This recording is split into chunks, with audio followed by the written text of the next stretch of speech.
Open natin yung YouTube natin. Yan, open natin yung YouTube. Okay. Yan, then, search natin JC Official. Yan, search nyo po yan. JC Official.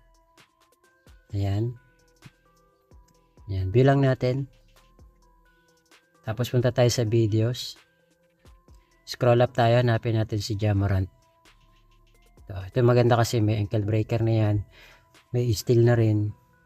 Okay. 99 yung overall. Pero explore nyo na lang din. Punta tayo sa link. Yan, yung mga link na yan, yung kulay blue. Yan yung mga link ng app. Pero dito tayo sa may ankle breaker. Yan muna yung kukunin natin. Yan, download natin yan. So automatic yan, mapupunta kayo sa Chrome nyo or kung ano yung browser na gamit ninyo. Yan, kung ganyan lalabas, scroll up nyo lang. Yan, scroll up lang natin. Lagyan natin ng check. Then, download anyway. Okay, so hintayin lang natin siya na ma-download. Yan, download anyway. Yan, hintayin nyo lang. So, meron na ako nito mga boss sa tinuturo ko lang sa inyo kung paano siya i-download. Okay, so yan, na-download na natin yung app. So, sunod natin na-download yung OBB. Yan, click lang natin tong OBB na yan para ma-download natin. Yan, click natin yan. Yan. Yan, pinapakita ko lang sa inyo mga boss. Meron na ako nito pero kailangan ko lang i-download para alam nyo kung paano siya i-download. So siguraduhin nyo na may espasyo pa yung inyong phone, at least nasa 4 gig or 6 gig kasi extract pa natin siya. Ayan, papakita ko lang sa inyo ha. Ayan o, nagda-download na siya. Nasa 3 mahigit yan, 3 gig mahigit. Kaya kailangan may espasyo pa yung mga phone nyo. So for example, na-download nyo ng mga boss, ipa-forward lang natin para mabilis. Halimbawa na download nyo na, mag-download din po kayo ng Z-Archiver. Kung wala pa po kayo, punta po kayo sa Play Store. Download nyo na lang po. Libre naman po yan. Yan. Punta lang po kayo sa Play Store. Okay, search nyo na lang Z-Archiver. Ayan, Z-Archiver. Ayan, di ko alam kung anong basa nyo, basta Z-Archiver yung pagkakabasa dyan sa akin. Ayan, open lang natin kung na-download na. Pero kung wala pa, download kayo. Ayan. So, download nyo yan kasi dyan tayo mag-extract. Okay, dyan natin install. Ngayon, halimbawa, meron na, no? Punta tayo sa Z-Archiver. Punta tayo sa download kasi doon mapupunta lahat ng ating dinownload. Ayan, punta tayo sa download folder.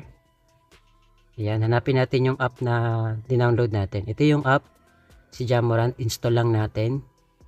Ayan, install lang natin kasi para magkaroon tayo ng sarili niyang folder mismo. Ayan, more details, click nyo lang. Pagka-click nyo, click nyo yung install anyway. Yan.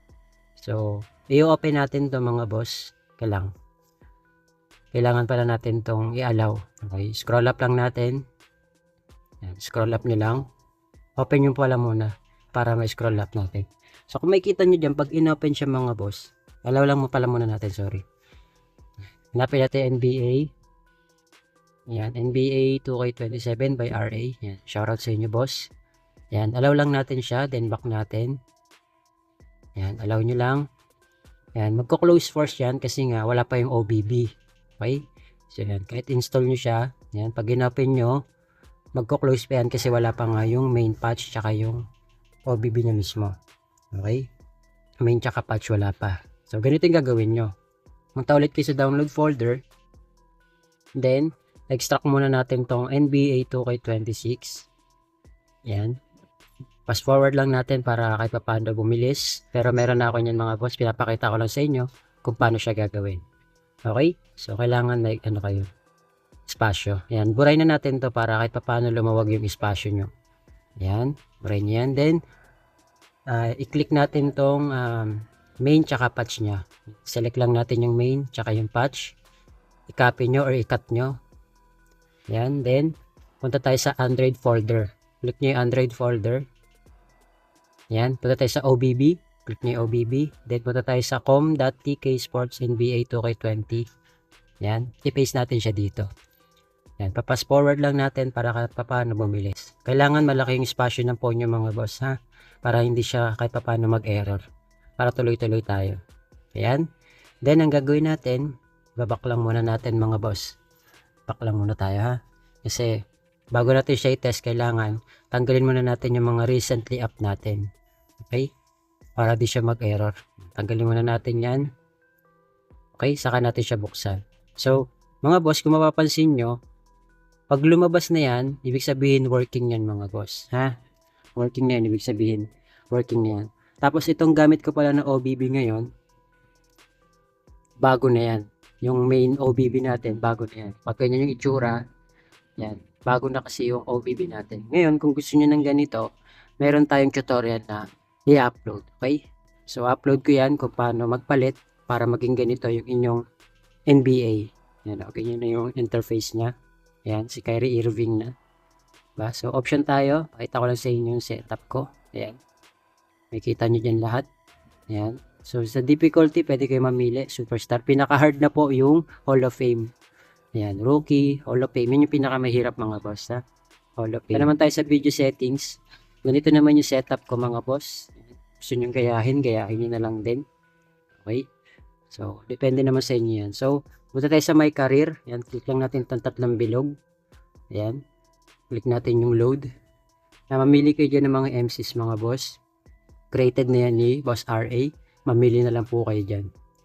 So, ayan, may kay Soto pa tayo dyan. GSW kaliwa. So, try natin si LeBron James kasi nga nasa Philadelphia 76ers na po siya. So, try natin mga boss. Then, click lang natin itong 2K knob. Punta tayo ulit sa options. Gameplay. Ayan. May quarter length dyan. Dito tayo sa may user timing. Gawin natin real player para auto-shoot siya pagdating dun sa free throw line. No? Hindi nyo na kailangan pa mag-timing. Pero kung gusto nyo, i-timing nyo, yan, pwede naman. Kumbaga, naka-auto siya. Yan. So, try natin. Maglaro tayo. Papakita ko sa inyo yung itsura ng ating NBA. Okay, abang-abang lang kayo mga boss sa sunod natin i-upload yung main OBB nito para maging ganito yung itsura niya. Ayun, angas oh. Kyrie Irving 2K27.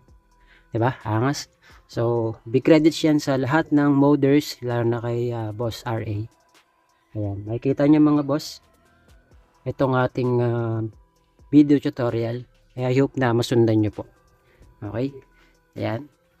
So, ganito yung gagawin natin mga boss. Papalitan ko lang din yung camera kasi hindi ako sanay. Okay? Palitan natin yung camera niya. Lagay natin siya sa broadcast. Ayan, na para ka nanonood sa TV. Ayan, ganyan yung sanay ako mga boss eh. So, depende naman sa inyo kung ano yung kasanayan nyo sa view ng camera.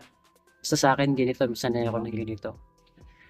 Ayan. So, ayan, makita nyo si Lebron nasa 76, sa 76ers na. Ayan. Ayan, naka 3 point. Naka-libre siya. Sure ball. Ayan, babawian na natin to. Parang gusto kong gawan siya ng posterize. Posterize natin. Si Lebron yung gamit. Okay, papakitaan natin. Ayan o, posterize. In your face. Ayan, so I hope mga boss na kuha nyo itong video tutorial natin. Marami pa tayong i-upload. Okay, so yun lang. Maraming salamat. Thank you, God bless. See you on my next video.